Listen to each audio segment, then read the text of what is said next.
Hello, humans of the internet. Ooh, my voice is real early morning croaky today. Pardon me one moment. Hello. So, those of you who missed us last week, what I am doing is twice a week, on Tuesdays and Thursday mornings, I am doing some Azurhia world building stuff. On Tuesdays, I'm just going to make sure the music is not too loud. On Tuesday mornings, which is today, I realize it's not Tuesday yet for most of you, I will be doing some kind of in-world building stuff, some real deep dives. You'll get to see my process, which can be a little bonkers sometimes. Today's is really going to show you how bonkers it can be. And then on Thursdays, we will be looking more at like the actual game system stuff that I'm working on. So that's the point of this, is just to kind of force me to actually do this stuff. So I thought today, to really give you an insight into my craziness, we're going to do a little bit of Althean history deep dive. So maybe, okay, before we get into that, I guess let's go back some steps. Let me tell you a little bit about Azurhia. So Azurhia is a planet that I have made up.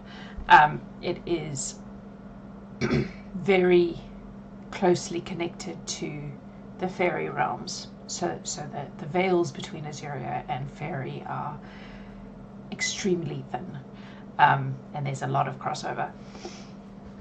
And it has it's kind of caught between the orbits of two suns. So there's a big sun that they call Solaria, which is also the name of their summer goddess. Oh my god, my throat. Sorry, please hold.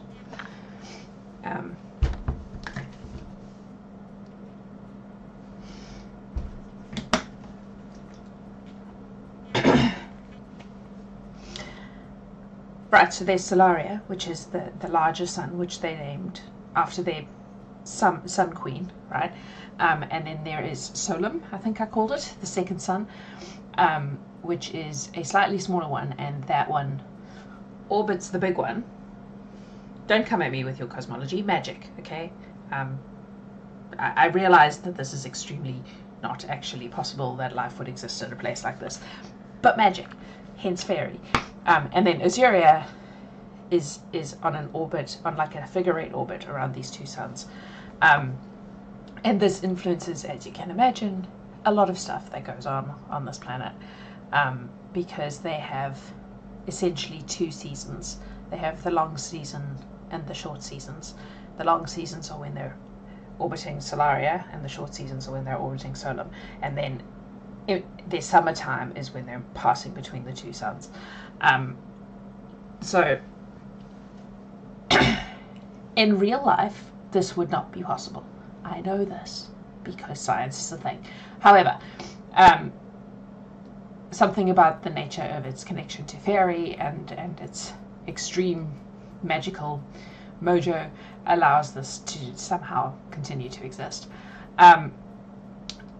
In that period of time when it passes between the two suns, there is obviously a point where it is directly between them both, and there is no nighttime.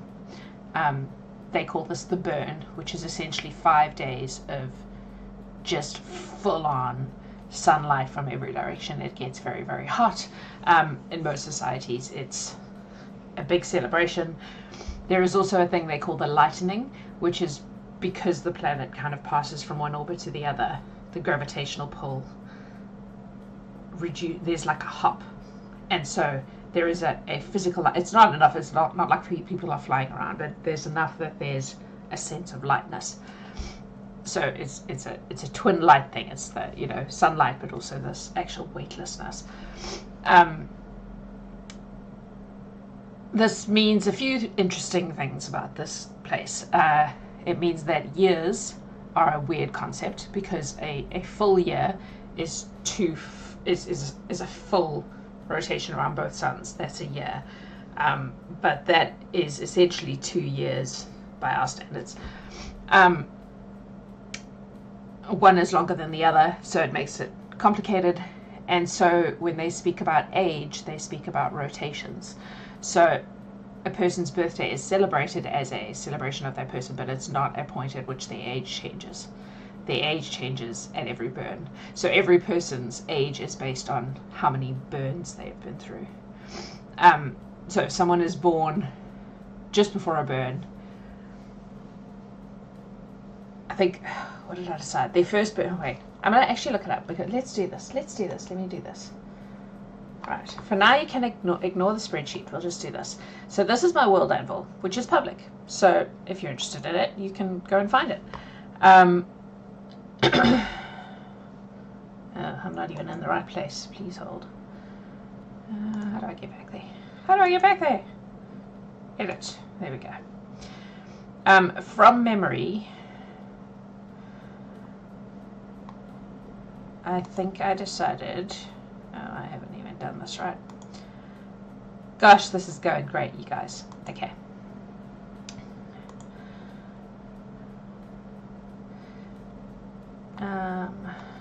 That's just a list of the months. Might have been in here.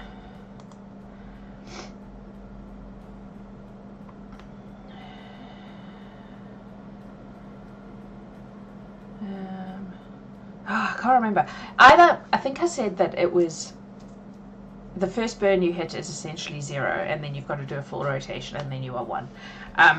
So essentially what they're doing is they're counting the rotations. So there are 2 rotations per year. Hi, nice to see you. I always have to check my law because I write these things and then I forget what I've said. But yes, I'm pretty sure that's what I said. So basically a year is 2 rotations, which means that a person, after they have lived in Azurhia year, will be 2 rotations old. That was my way of making the rotations more or less match our expected brain stuff about age, because otherwise it just gets really difficult to keep track of how old people are. Okay, so that's the very broad concept of how Azurhia works. What I wanted to get into today is Althea specifically. So Althea is a kingdom on Azurhia, and it's kind of where most of my stories have started. It's the one that I have the most brain canon for, and the one that I have to that I've really had an opportunity to dig into. One of my players in the most recent season of the Gun and Horde decided to put himself into, well, between us, we decided to put him into one of the ruling families, which essentially put him 4th in line to the Althean throne, which meant that I had to really start thinking about these families, and because he would have had a lot of information about these families and how they work and their history and stuff, because if you grow up in that kind of environment, you're going to pick some of that up. So I had to really go, okay, well, in my brain I was like, there are these 7 families and they sort of rule Althea. That was about as much thought as I'd given it up to that point. So then I was suddenly like, okay, well, I've got to actually think about this. Who are these people? Yeah, I don't blame them. I think all the players are still a bit confused about age, but I'm sure we will eventually get there. I mean, I suppose I could just make all the different like ancestries just extremely long-lived, and everybody just yeah, but it's still like, because people are like, I'm 16, and if you think about a 16-year-old, you're not thinking about what essentially is actually a 32-year-old, right? So I was like, we'll just go with rotations. That gives people a way of navigating this that matches our kind of natural intuition about ages. Anyway, sorry, sidetracked. So what I ended up doing was tracking family trees of the Silverleafs, who are the ruling family, and the Seleniums, which were Baz's family. And that led me to really kind of pull apart how this had come about, how this council had happened, what actually was going on here. And then I was like, okay, well, what if Althea, the kingdom, was named after a person, and she was the one who had like founded this kingdom? And this is how we started with Althea Silverleaf.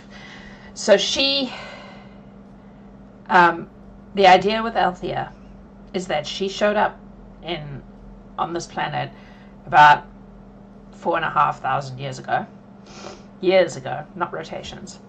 So that's a long ass time. As a result of my own dumb law, I made this whole family tree, and then I was like, oh wait, that only gets me halfway because of the rotations thing, and I had to expand it. So she was a like champion fighter style person, you know, like one of those real kind of heroic adventurer types who would like waft into places and nothing could hurt her and blah blah blah, all that kind of business. And she and her two best friends, who were Eamon Selenium and his brother Erwin, so they were brothers. Eamon and Erwin were brothers, and the three of them were like, you know, childhood friends who'd grown up together, bessies, went on all kinds of adventures and so on, and they found their way to this place.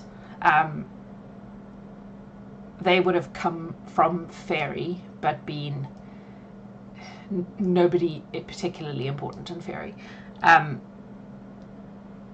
Their attitudes and arrogance and confidence and stuff came out of being very young and having never really encountered anything that they couldn't handle. Eamon was a lot more sort of sensible and was the brakes on the whole thing. Aaron was like not quite as gung-ho as Althea, but definitely a little more prone to trying to do things to prove how he could keep up with her and all that business.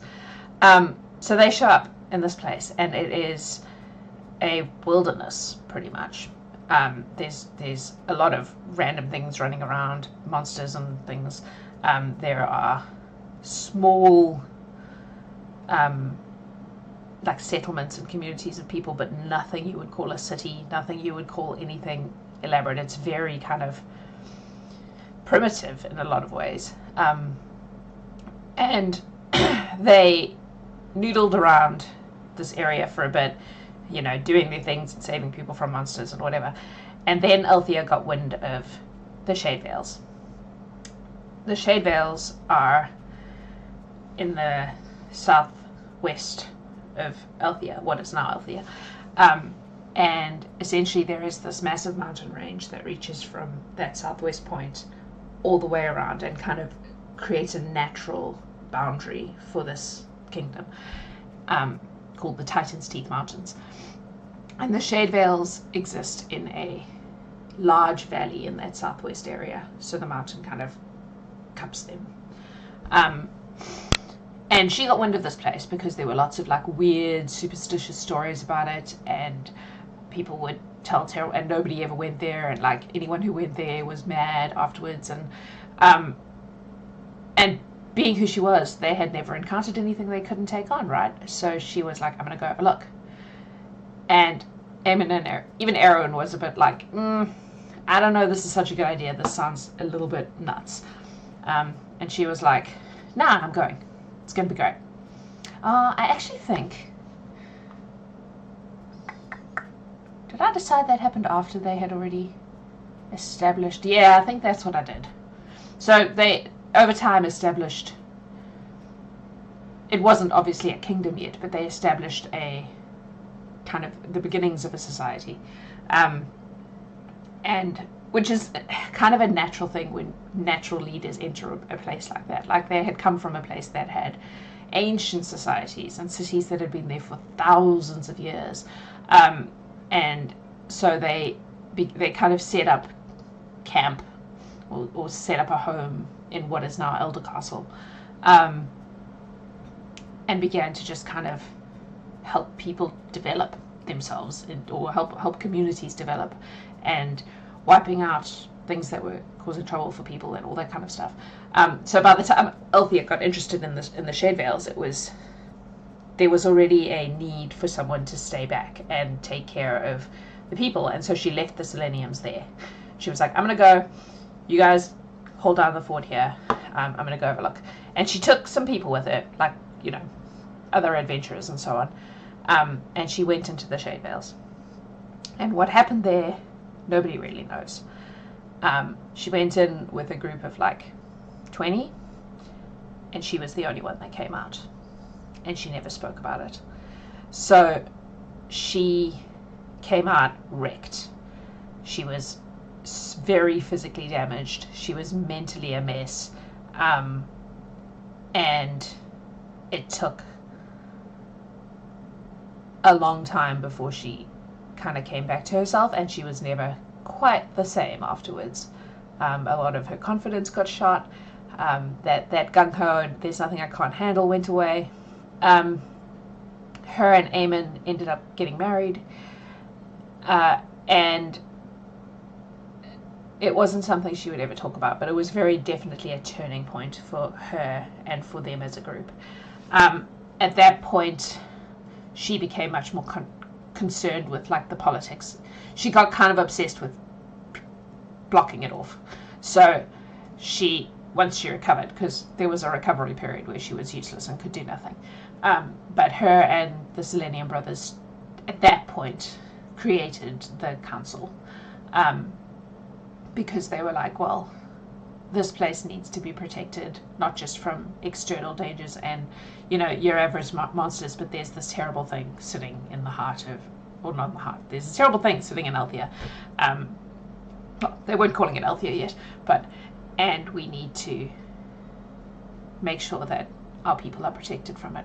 So she set up the garrisons, which are a series of garrisons around the borders of the kingdom, that guard the mountain ranges, but there are 2 that are specifically there to stop people going into the Shade Vales, and stop anything coming out of the Shade Vales, because the things that come out of the Shade Vales are scary. As my players know, they have encountered one of them. And she put a lot of effort and work into making sure that that area was essentially blocked off. She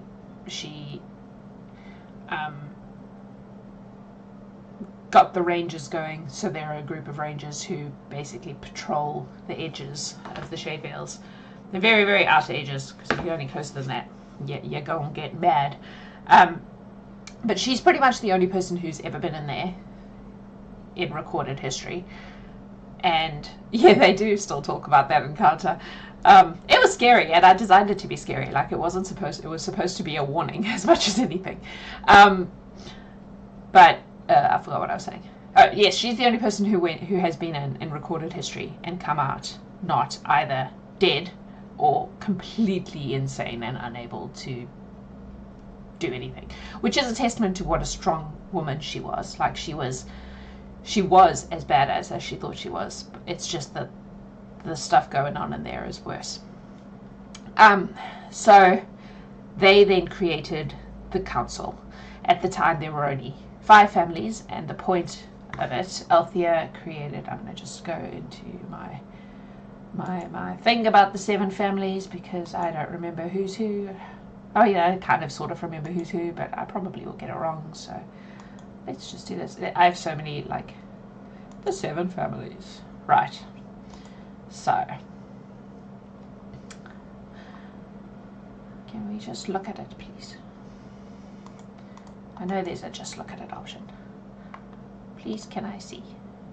Open link in new tab. There we go. Alright.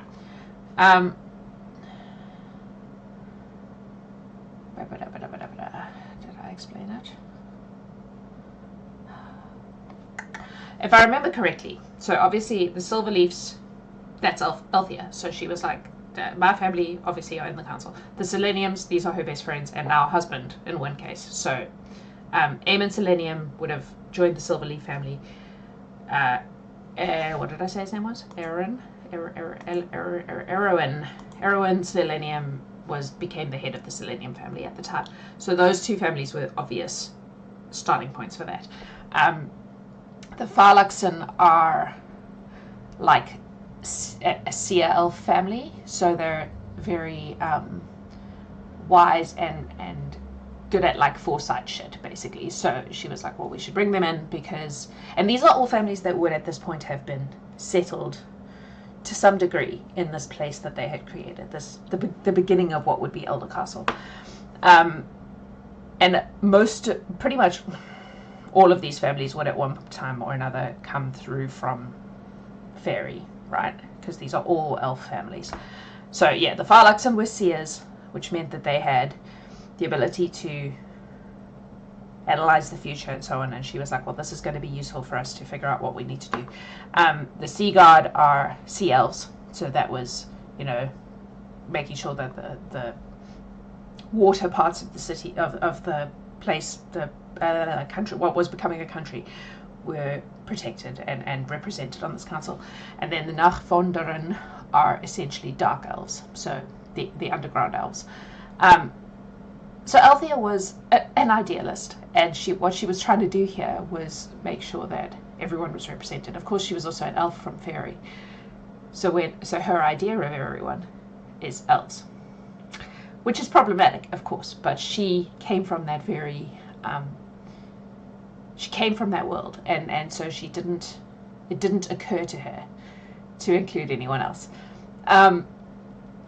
Which 100% is racist and privileged and all of that stuff, but I love the idea of systems that are built by leaders who really have the best intentions, because she did have the best intentions, but they don't see their own limitations. So that was the original 5. Those were the original 5 families that were on the council. The Delitherans and the Stillmoons came later. The Delitherans clawed their way, kicking and screaming, through political machinations, because that's how Delitherans roll. And they haven't changed in 4,000 years. So they would have got onto the council later, after Althea was long dead and gone, and through whatever political movings and shakings that they did to get there. The Stillmoons joined the council when one of the Stillmoons, who I'm pretty sure her name was Saray. Did she marry a Silverleaf, or did she marry a Selenium? Anyway, there was a Stillmoon, and she was amazing, and she married into either the Silverleafs or the Seleniums, and that was how her family got brought onto the council. And it was because she did a lot of astonishingly, hey, I think my problem is that I've got it, look at that, there we go, married, where's my Stillmoon, Saray, there we go, Saray Stillmoon married Micah Silverleaf, and she was just one of those people who was really clear-eyed and clear-sighted about things that needed to happen. She worked towards, at that point, Murterra was a thing, so she worked towards actually helping establish the guilds in Murterra to make sure that more than just elves were represented in the ruling. She couldn't get the council to stop being the council, because by the time she came along, it was very entrenched. I feel like I should move her down the lines a bit, to be perfectly honest. I think she's too far up there. It would have still been early enough for her to change stuff at that stage, but although I suppose 1, 2, that's a lot of generations. I don't know. We'll figure it out. This is what we're here to do. So she pushed to try to get more representation of the other people who are not elves, who live in this kingdom, which by then they had named. Once Althea died, they named it after her and called it Althea. So that was not her, that was other people.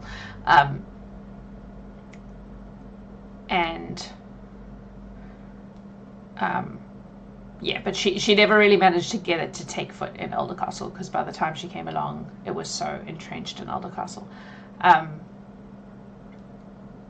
But she tried, and she worked really hard, and they did bring her family onto the council, which wasn't really what she was going for, but, her attitude to that was, well, maybe we can change it from the inside. We all know how well that works. It never works, guys. Okay, so that's the big backstory of the 7 families and how they came to be.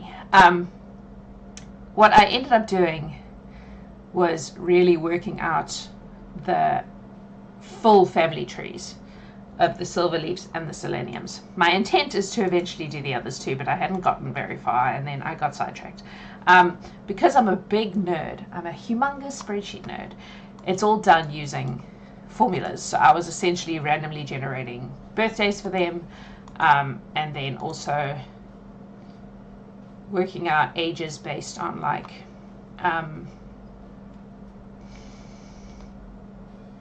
the age of an elf. And I feel like I might have screwed it up because I think that maybe I was working based on, because these ones I've already changed to just, I've taken out the, anyway, yeah, I think I might have made them, I might have done it based on years, not rotations, which is a problem, but that's fine. So I started to put that into here. Let's go back to this part, because this World Anvil has this awesome timeline thing, and so I started putting them into here with the idea of, mostly for me, to be honest, so that I had the history straight in my head. The idea of just having everybody in here. Please go away, thank you.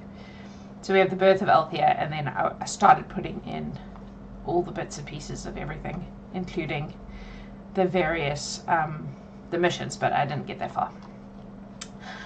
So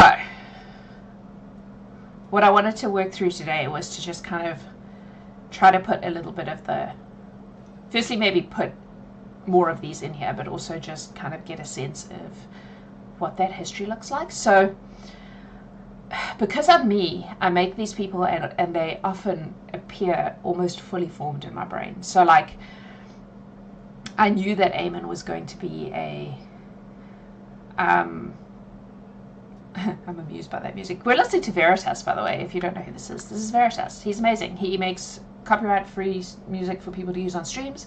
And it is fucking beautiful. So, and you're allowed to do it. So, you should check him out. I am not associated with him in any way, except that I think his work is great. Okay, so, kind of starting at the beginning.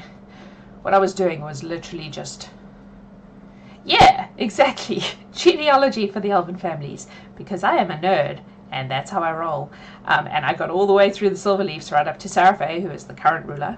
And I think I did all, I did all the seleniums, but I think the reason these are all red was because I did put the ×2 in, look at that, I'm not completely stupid, yay. Was because I was, apparently I fucked, oh no, okay. I was working out, I was working my way back, basically, to,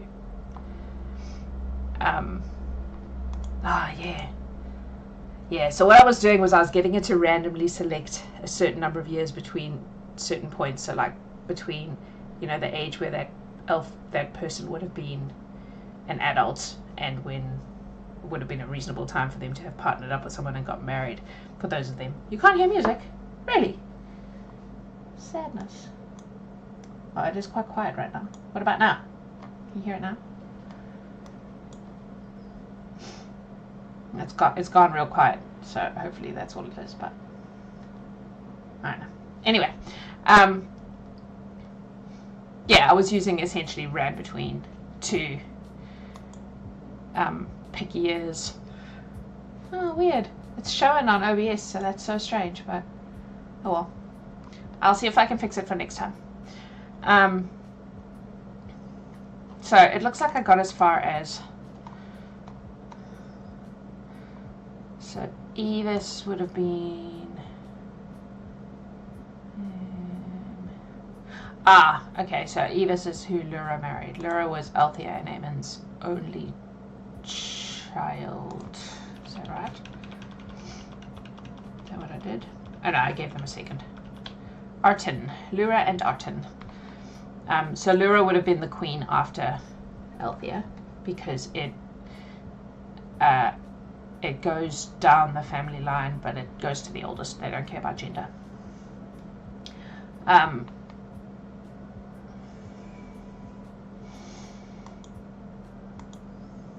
then Evis is who, yeah, so that's what I was doing, was I was basically just putting these in to get a sense, to try and, one, to help me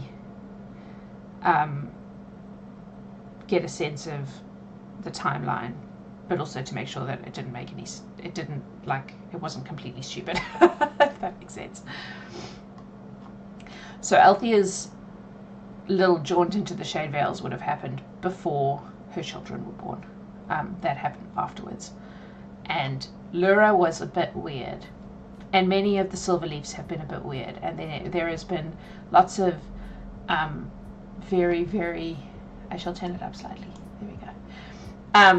There's been a lot of very whispered speculation over the centuries that whatever happened in the Shade Vales actually affected Althea to the point, like on a genetic level, to the point where it affected her children.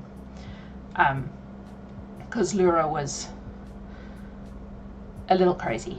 Not in a dangerous way, not even in a bad way really, but she was definitely not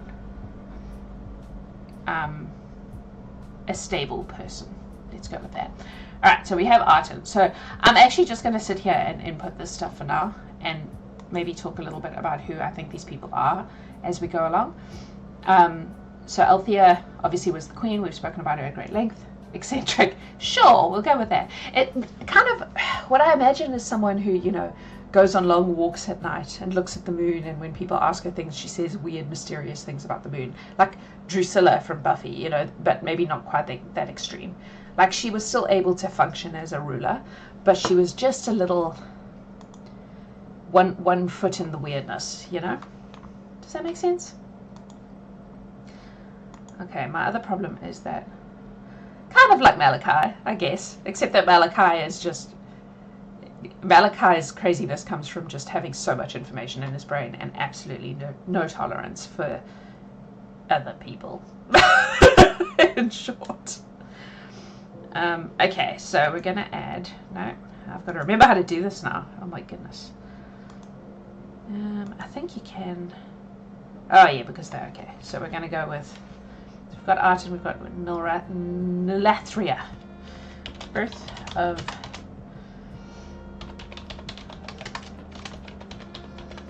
So Nulathria would have been Lura's child. And she was born in 194. Has it been asking me for the deaths? Maybe we just make it the same. Or maybe we just go... See, I'd look... Stop it. No. No. Thank you. Let's see what happens. Let's see what happens. Okay. Ah, yes. And then we can put the month in, which is... Look! This is my password manager trying to help. Help! Alright. Nulathria was born in Quag, which is the 3rd month, on the 18th. So again, this was all just literally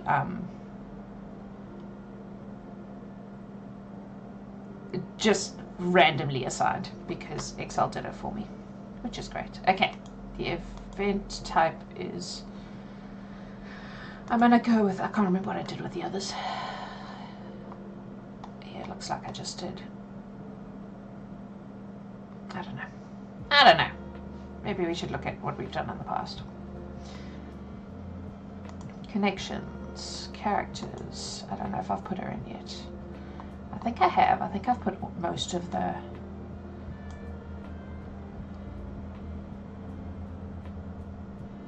No, I haven't. This is why it was taking me so long, because it's a whole drama. No. Lathria. Silverleaf.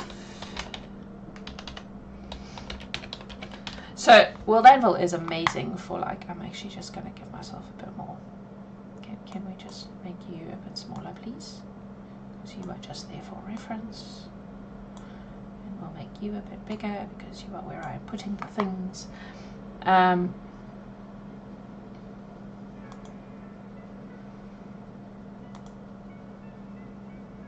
my goodness.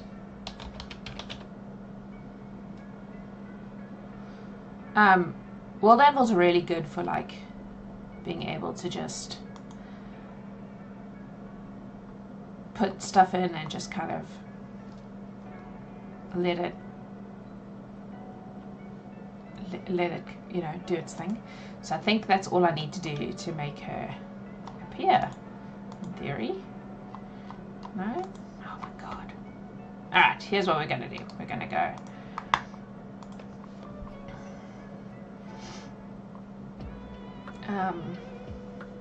because I've done a lot of just like dumping placeholders. So if you do come and noodle through my World Anvil stuff, you will learn that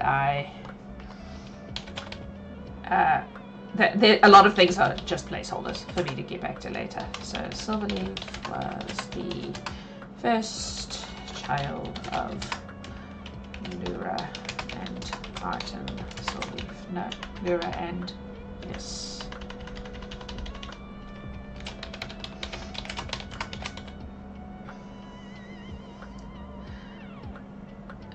Evis. So again, things that I have thought about. Children at least in elf nobility in Elder Castle, will take the surname of the parent with the highest social hierarchy. Which in the 7 families is very clear. The hierarchy is very clear. So if you are born, if one of your parents is a Silverleaf, you are a Silverleaf, regardless of mother, father. That's not relevant. You take the highest hierarchy. If you marry into a family that has a higher hierarchy than you, you can choose to take their name if they will allow it, or not. That is up to you. So last names can be passed or not to spouses, but children always take the parent with the highest social cachet, their last name. Occasionally you will get people who will where are all the awesome, like, I feel like this has changed since I last used it. You'll get people who will deliberately take the other parent's name for whatever reason, but that's, maybe I have to make it not a draft. Okay, let's try again. What's her name? No. Oh, it's still not showing. Okay, that's fine. We'll add it later. However, you are in the 7 families. There we go. And you are also in the Silverleaf family. I also made a coat of arms for the Silverleaf family because that's how I roll. This is kind of what I mean about, like, I feel like doing this with an audience is awesome because it means that I will actually say the things that pass through my brain randomly, and then later I'm like, wait, I had a good idea. I'm like, hey, I actually went back to that. All right, how do I make you go away? You, yeah, cool. All right, so, I see. In the past, I have done the parents. I'm a little annoyed that she's not showing up though. Maybe I need to refresh this. Let's try that.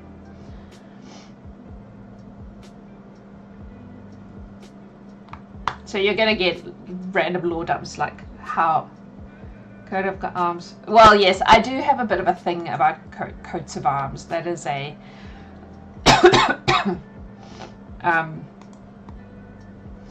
definitely a thing for me. I just like the concept. There she is. And then her mama was Lura. Wait. And her dad was Evis. Like, I have legitimate brain canon about Lura and Evis and their whole romance and everything. So, yeah. Okay. What else have I done in those ones? Nothing so far. What are the advanced options? Alternative date display. Oh, they're just cool, man. And this one, I wonder if I can you just click? Oh, you can just click on it. Let's see if I can get it nice and big for you to see. Yeah, you can also put the family, so World Anvil will automatically pull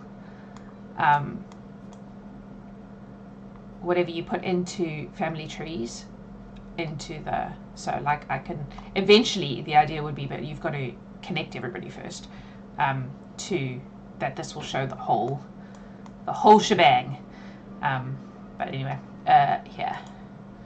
So if I remember correctly, it means grow and protect. And the tree is, I can't remember now. I looked up trees that have silver leaves, and it's one of those. I don't remember what it was. But yeah, the whole point is, Althea's whole thing was about, you know, the place. Like, she was actually extremely trying real hard to do the right thing. But she came with baggage, as do we all. There's a whole bunch of Silverleaf lore that I've just dumped in that article, which I will let you guys read if you want to. You can find it on World Anvil. I'll pop the link in the thing, to the World Anvil, and you can do some exploring. Alright, so that's her. I'm going to start by just maybe going down the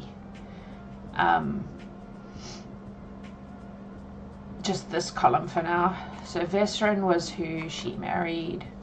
I think they're the ones that have the great romance. Is that right?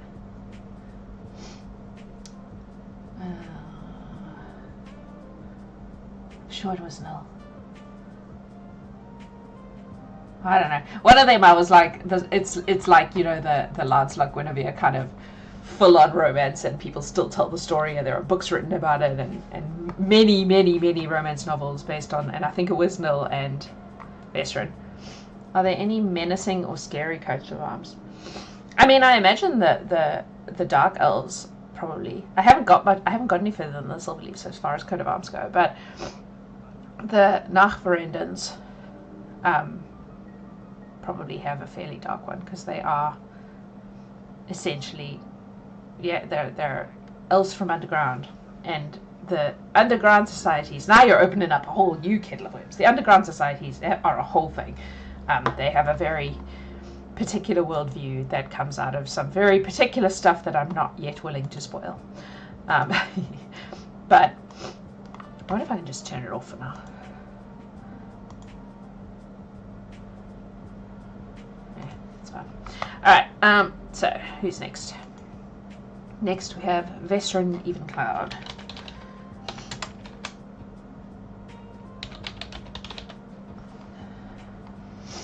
I'm sure I wrote the story. Hang on. Acacia.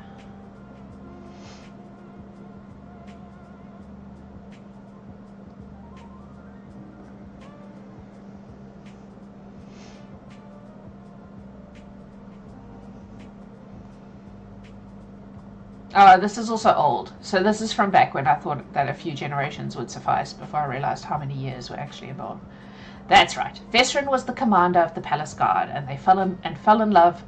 Oh gosh, Jax, I need to proofread. They fell in love when Nil was kidnapped as a young woman, and he moved heaven and earth to get her back and on her throne where she belonged. No one ever found any remains of her kidnappers, and neither of them would talk about what happened. Given this, a multitude of fictional accounts of what may have happened have proliferated, and there is an entire industry of romance books devoted to the love story of Nil and Ves. So there you go. These are ancient ancestors of the people we're dealing with now, and I have made these things up about them. Welcome to Jax's brain. Alright, Vesrin was born in 157. I think we're currently in the 70s, if I remember correctly. I'm going to have to add Vesrin, I guess, over here. Probably. Wait, where are we? Erland, Althea, the Elder Castle, my nested things, the 7 families. Are players allowed to make historical romance novels? 100%. I would be bloody thrilled if people did that. I'm not even kidding. Like, that would make me so happy. So happy. Okay, he's not in there yet, so we will just... Again, I'm literally just going to make a placeholder for him. Vesrin, Evencloud. So yeah, if someone wants to write me a novel of Nil and Ves and how that happened, I would be on board.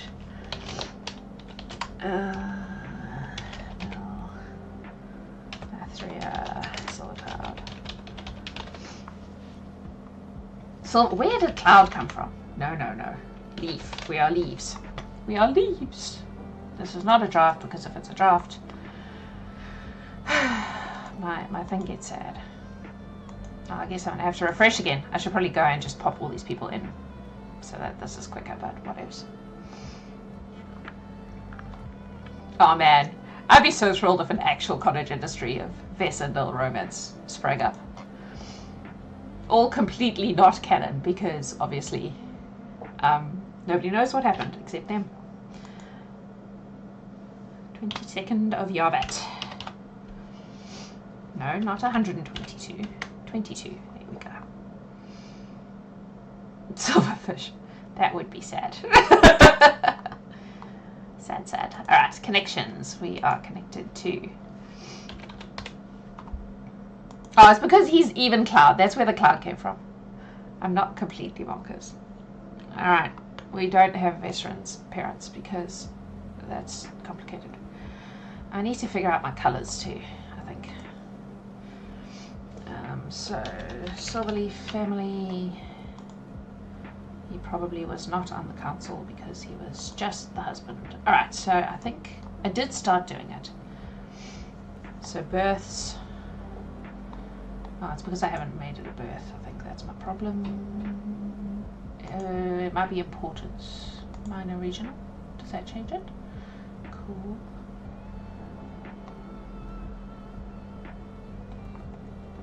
Advanced options.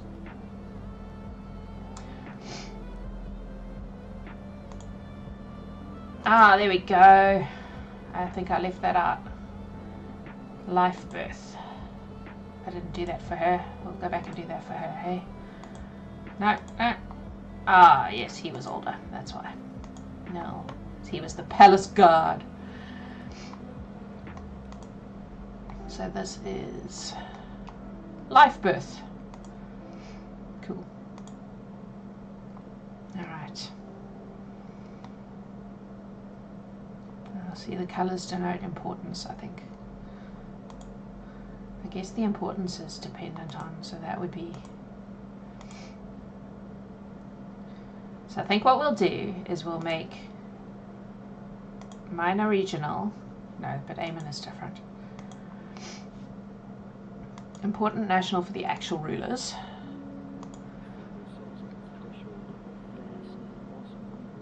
And then regional for the not actual rulers.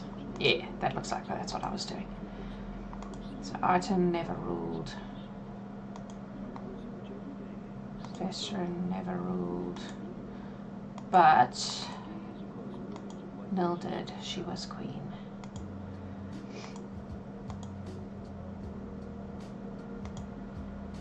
No, why are you changing things? Do as you're told. Oh my god. Okay. Okay. Okay. We're good. Alright. So that's Nil invests. Micah. So Micah became king after Nil, and he was the one who married Sarai. So Sarai actually would technically have been the queen for a bit, or the consort, whatever. So Micah Silverleaf was born in 301. There we go. Great. Is Micah on my list already? Yeah, cool. I thought I had put some of them on. And he was born on the 35th of Dacia. Micah would have been queen, king, so he will be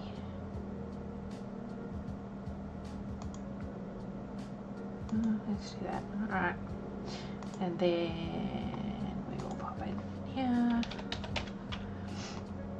and his parents were, how is he? His parents were Nil,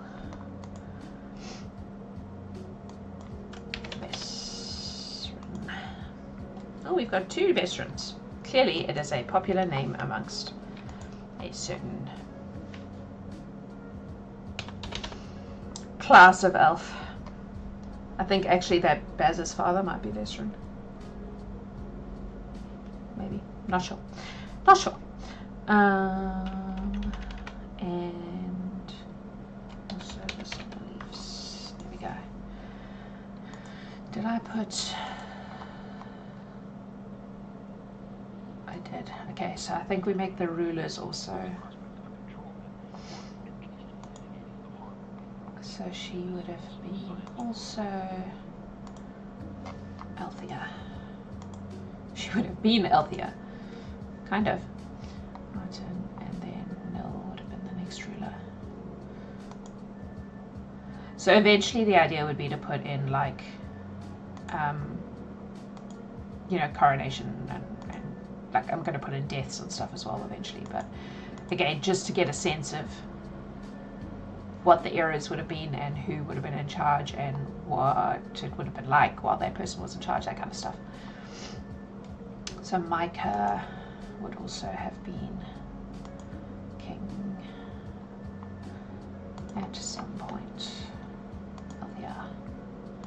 Right.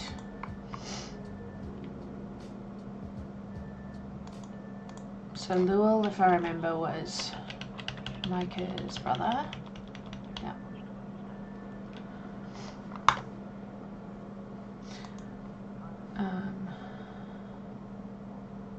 It's not in there yet. Alright, so what we're going to do is I'm literally just going to knock these out real fast just so that they're all sitting there waiting.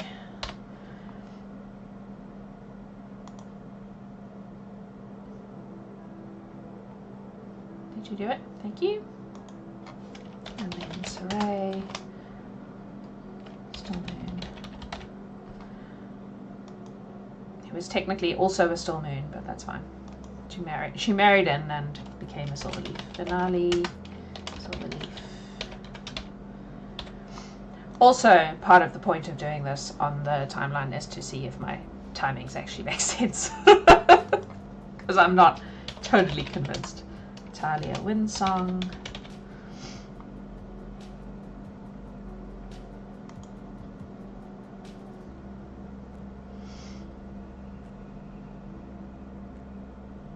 And then Aaron. Silverleaf.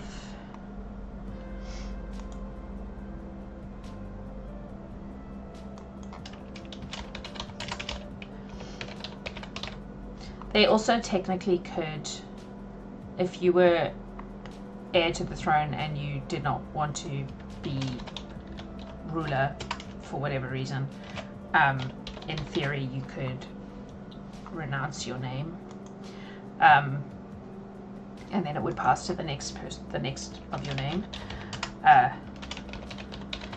And if they run out of silver leaves, then they go to seleniums. Hence what is this a recorded history and omniscient view of historical events?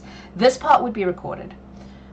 These genealogies would absolutely be recorded because they are important and because there is a definite, they're important to them.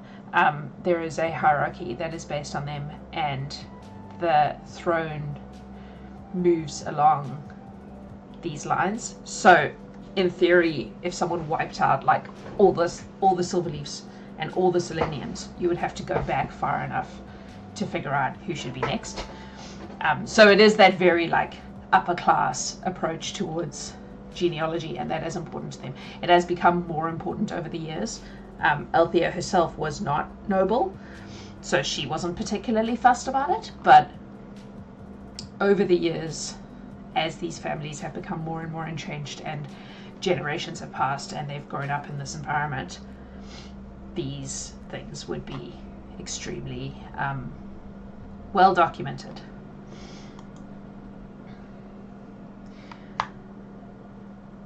The bits and pieces I'm telling you, some are more official than others, I guess. I'm sure I could write the story of what happened with Nil and Vess, for example. Like, I have a vague idea in my brain.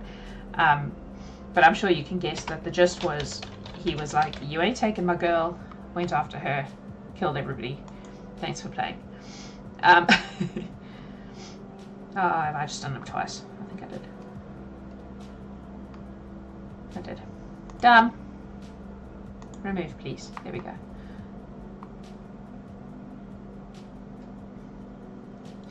Did I do Eldrin? Eldrin. You spoke to me and I lost track of where I was. It's okay. I don't mind.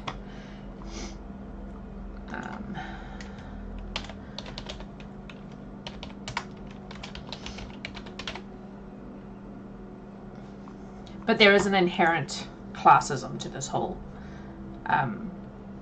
thing that is not lost on me and is also kind of deliberate, because a lot about Azurhia is the kind of place I would like to live. Like, there's not really any explicit racism. That's not a thing.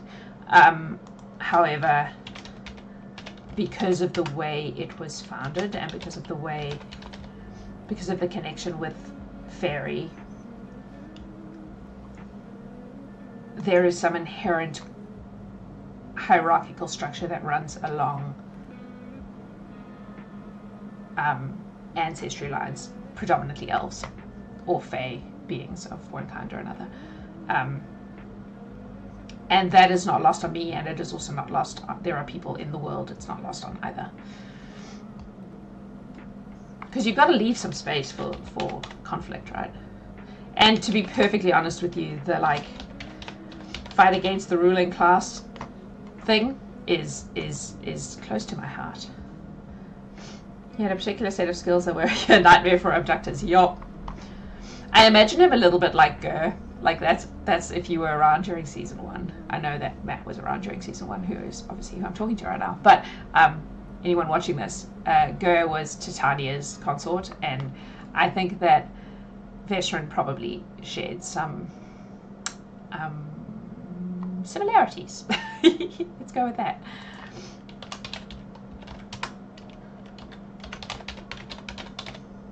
Nope. That's how your character gets a whole new name. You just misspell it when you input it into your thing, and then that's his name forever. Sorry about it. Your name's now Soften.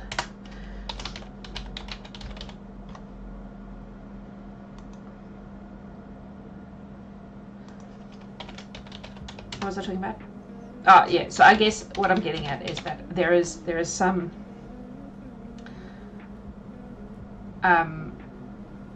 like certainly racial subtext, and there are definitely some prejudices, but they're actually more connected to the hierarchies and the aristocracy and all that kind of nonsense than it just so happens that because of the way because of the history of it, that the people in those positions are almost exclusively elven.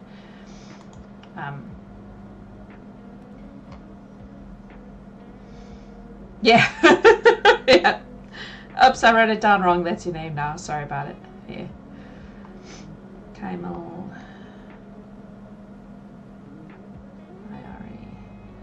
Tanella. See, I know that at some point I'm going to get to the point where I did actually, because I started from the bottom.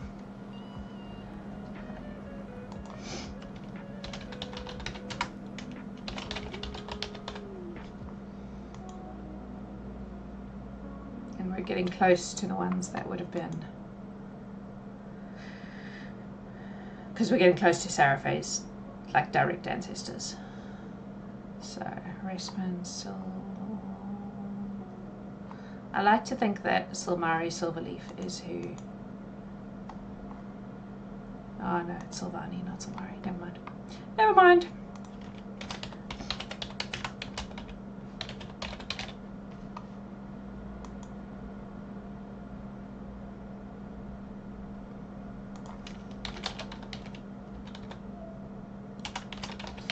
Native Silverleaf.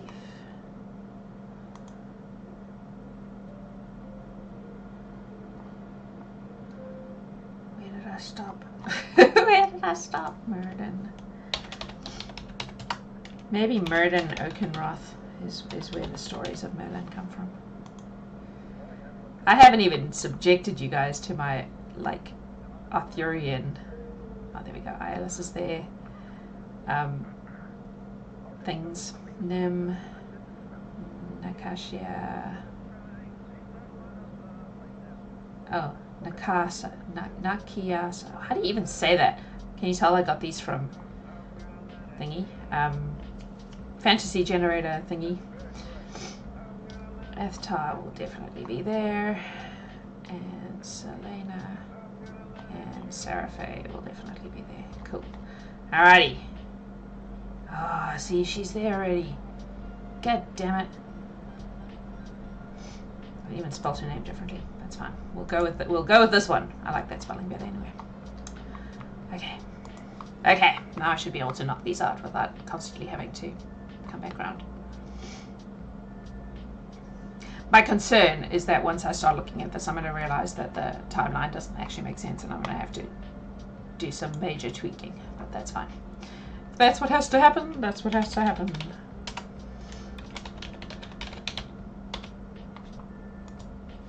So, Lowell was... Oh, wrong button. Really? You won't let me do that? Oh, that's dumb. Alright.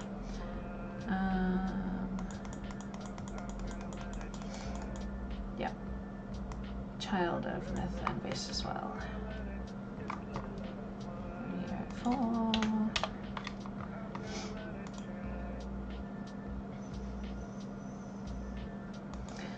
So Lowell's birthday was the 16th, no, the 13th of November.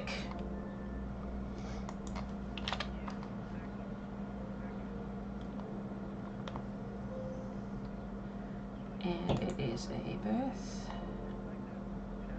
life birth, and it is, was he the king? Micah was the king, so probably not. Probably not. I imagine at some point some brothers probably ended up being king, but connections, characters. Right. Oh, we've got to refresh. I feel like it should update in real time. Dear World Anvil, please update in real time. It probably is really a mission to do, but whatevs. Ah. Lowell. Seriously though, if you are making a World Anvil is the bomb. I love it. It's just so freaking like you can make it so complex, which I love. I love being able to do that. I love being able to like connect things to each other, and it's just really useful for world building. Again, I have no particular it would be sad to take over from your sibling, but also, you know, these things happen. At the moment, because there is only one living silverleaf, 2 living silverleafs, and you would only take over from your sibling if there was no child. So Seraphe is currently technically the queen, but she is also a child. So there is a regent who is Althea, who is Tarad's brother. And one of the things I love about him is that is such a cliche situation, right? That the regent, like, of the child ruler tries to claim power for himself. Althea has no interest in that. All Althea is interested in is he genuinely loved his brother. All he's interested in is making sure that his niece, that his brother's child, gets to grow up safe and happy so that she can be a good queen. Like, that is his whole thing. So he shields her from the things that she is too young to handle. He teaches her the things that she is not too young to handle.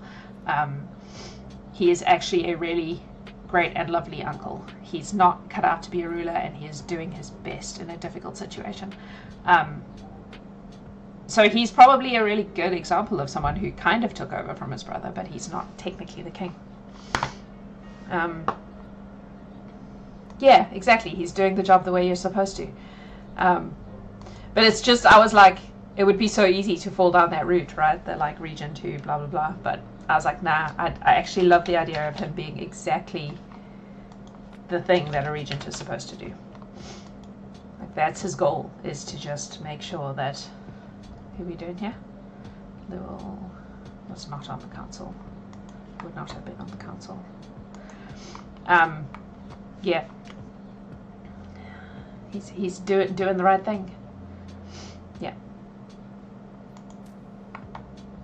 And then Saray, who we've decided is actually spelled with an E. I'm going to change it here, otherwise I will lose track.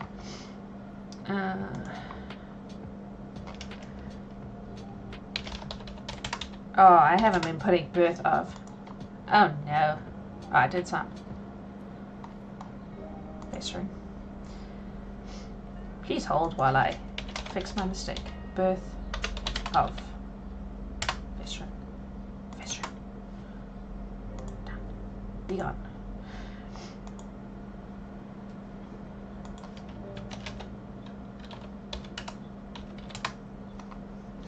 Because the next trick is going to be putting in the deaths and doing the actual throw, like the sorry, I just bashed the thing. You know, who was king when, or who was ruler when. And making sure that the people who took rulership were old enough to do so at the time. Obviously most elves live for a very long time unless something happens. In the case of Seraphay's parents, it was, you know, your classic shipwreck situation. Reigns. Yeah, I was trying to think of like a word for like genealogy, but for, you know, who was on the throne at the time. Like hierarchy, or I don't know. I feel like there should be a word for that, but I don't know what it is. There probably is. I'm sure there is. So Saray did take the Silverleaf name, although she wouldn't have been like that when she was born. So 253. I'm pretty sure Rain is just like a particular person, right? There's not a word for. I don't know. I'm sure there is. I'm sure there is a word for that, but I can't think what it is. Oh, and she was a burn baby.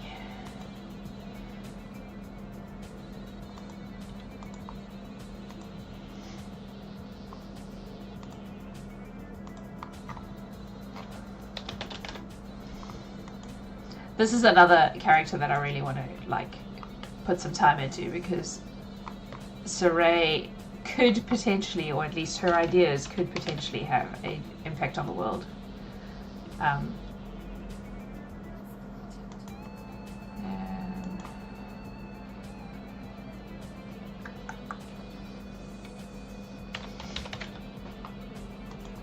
But also still named. She, despite not being the leader of the, well, I guess she was the leader of the Seven family. Come. Does it do it?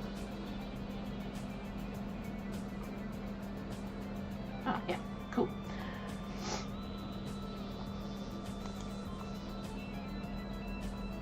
Sweet.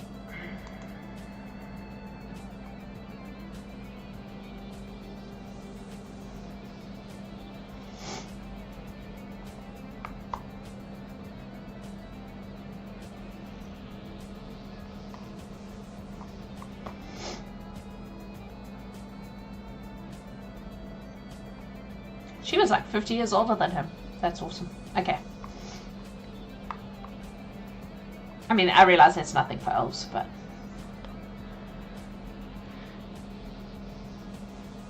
Regnal chronology. Did you just look that up? Is that what it's called? Or did you make it up? It could be either with you. Okay, so Venali.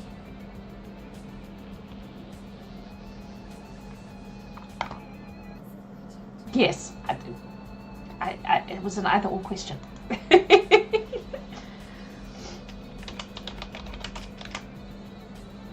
Ah, okay.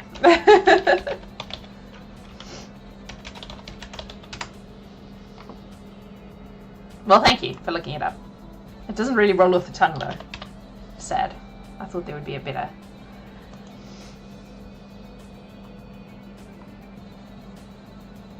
You know, like a... You know what I'm trying to say. First... No, of Novik.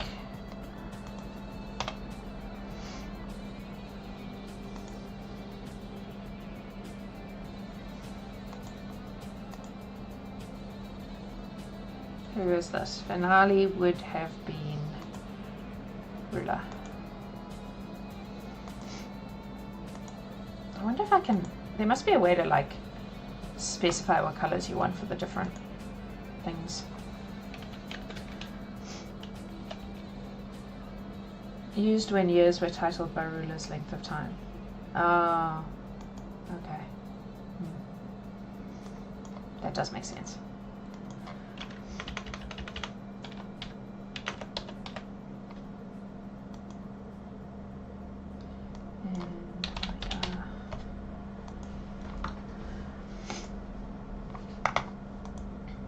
Oh no!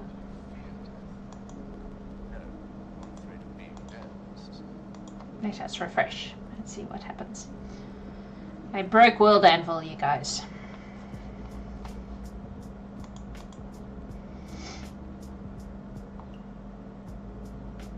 Where was I? Finale. Okay. Micah was your daddy. You are a silverleaf. In the 7 families. Cool.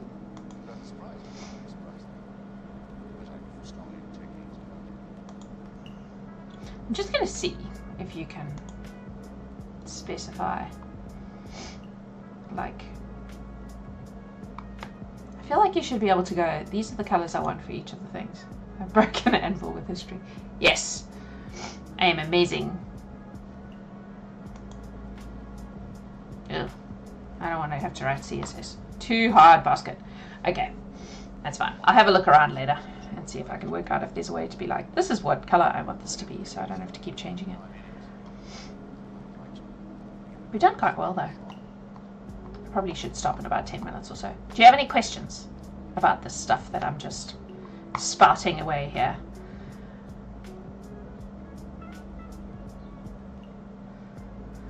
I know you've been asking questions as we go, but if you're watching this after the fact, you should come and hang out, because if you ask me questions while I'm doing this, I'm far more likely to answer them. And some of you probably would like to know some of this lore, because some of you are romantically, or your characters are romantically involved with these people.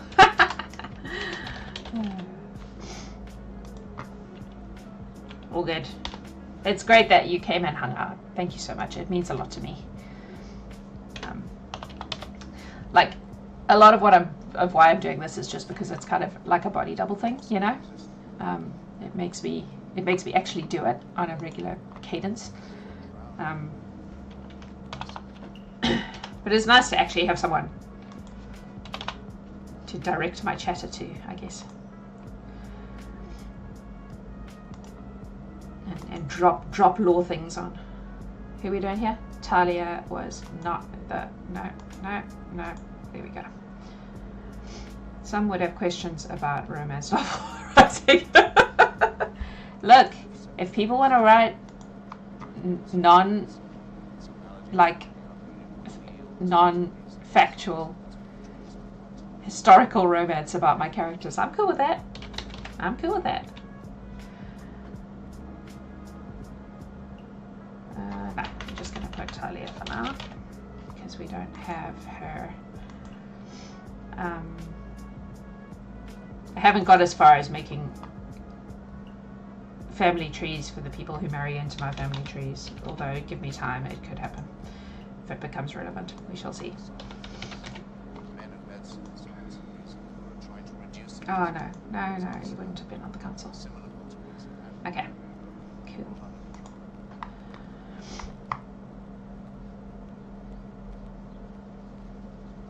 Here's another fun thing about this world that I've created. Venali and Talia, obviously, those are both girl names, if you pay attention to such things. And they definitely got married and had children. And that's because magic, motherfuckers. I feel like if gay people have to create a bookstore that sells them gay... There are bookstores! There are bookstores in Murterra, there are bookstores in Aldercastle. We can have said bookstore. If people write me a romance novel, I will make you a bookstore to sell them in. What was I saying? Oh yeah, I feel like in a world where magic exists, it would be a minor thing to allow people of the same biological sex who are in a relationship to have children. Oh, hi Nick! There are travelling book merchants, although that one was Sean Lee's fault. I take no responsibility for that. Because it just seems so obvious to me that if you have a world where people don't care about gender, when I say people don't care about gender, what I mean is like love who you love, whatever who cares, right? They would have long ago overcome the biological limitations to being able to have children in that situation. That's all I'm saying.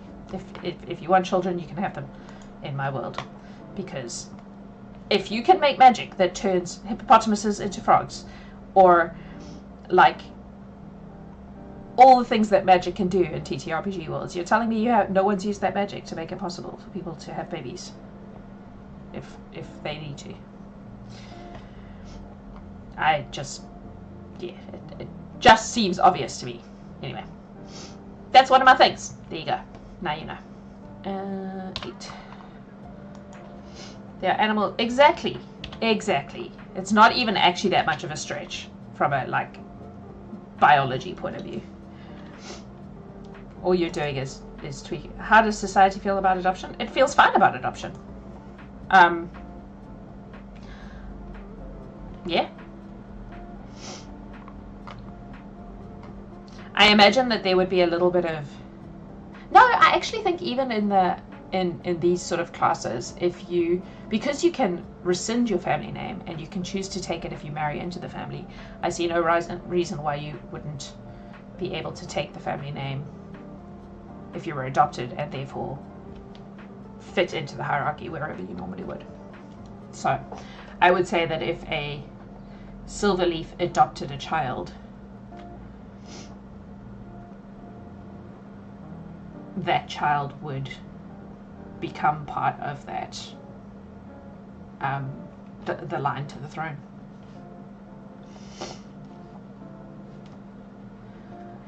Who am I looking at? Aaron 687. No, I just need her name.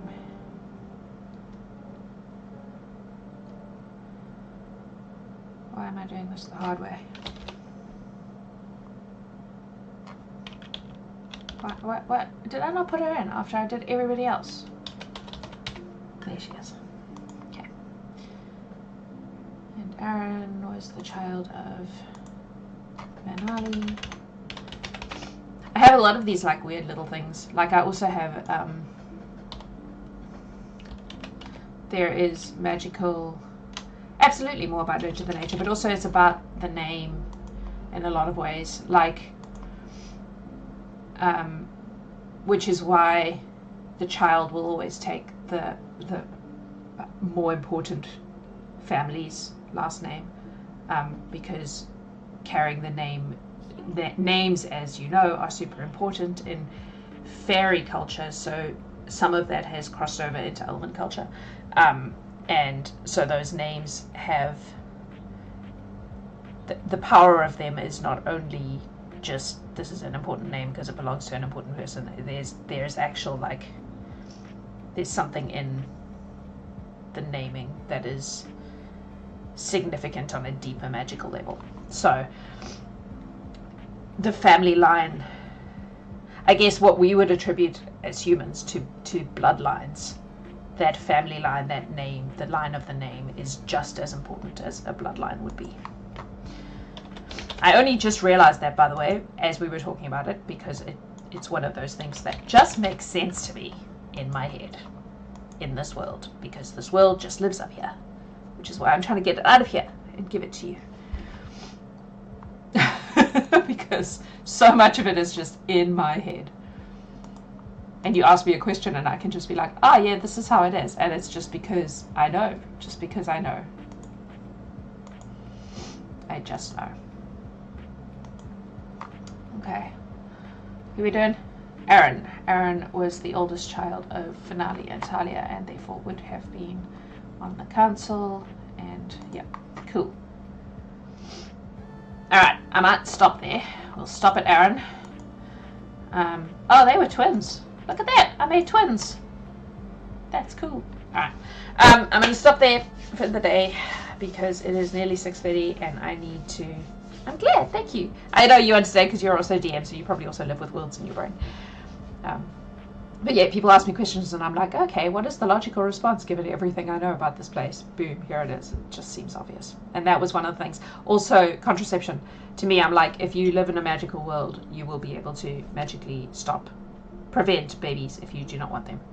And that would just be a no-brainer. Like, people will just do that like it's not even a thing. Yeah. This having babies you don't want thing is one of those things that I'm like, why would you do that in a world where magic exists? It makes no sense to me. Okay, I'm going to stop there, and because I have to go to work, alas, real life and day job, mark. But you are so welcome on a spell scroll. What, like contraception on a spell scroll? Well, Kanan, you will remember Kanan, has an amulet that he wears that does that thing, which actually was the amulet that was retrieved. I don't think they ever found out what it did, but it was hinted at in season 1, and when there was a mission that our season 2 people went on where they retrieved an amulet for Conan, that was in fact that amulet. It was his I just want to be a slut and not have children amulet. So you are welcome for the peek behind the curtain. It is fun to do because it's nice to have... No, I didn't think so. It's nice to have the opportunity to talk about these things that live in my brain that often just never, ever, ever, ever come up on, in games, because why would you ever talk about, like, the ancient genealogy of the ruling family, right? It's very rare that that's going to even arise, but it's all in my head, or in spreadsheets. So... I will be doing this particular thing every Tuesday. On Thursday morning, same time, I will be doing more game building mechanical stuff, because I am building a game system, because I am tired of using other people's game systems that don't do what I want them to do. Yeah, so come and hang out. Twice a week I am doing this thing until I feel like I've done enough of it. We will probably be doing playtests, and I am far more likely to be asking people who are engaging with this to help me with those playtests. So there's some incentive. You two are already on my list. Congrats! As for anyone else watching this after the fact, yeah, thank you for joining us, and wherever you are, whatever you're doing, have a beautiful time zone. I love you. Mwah.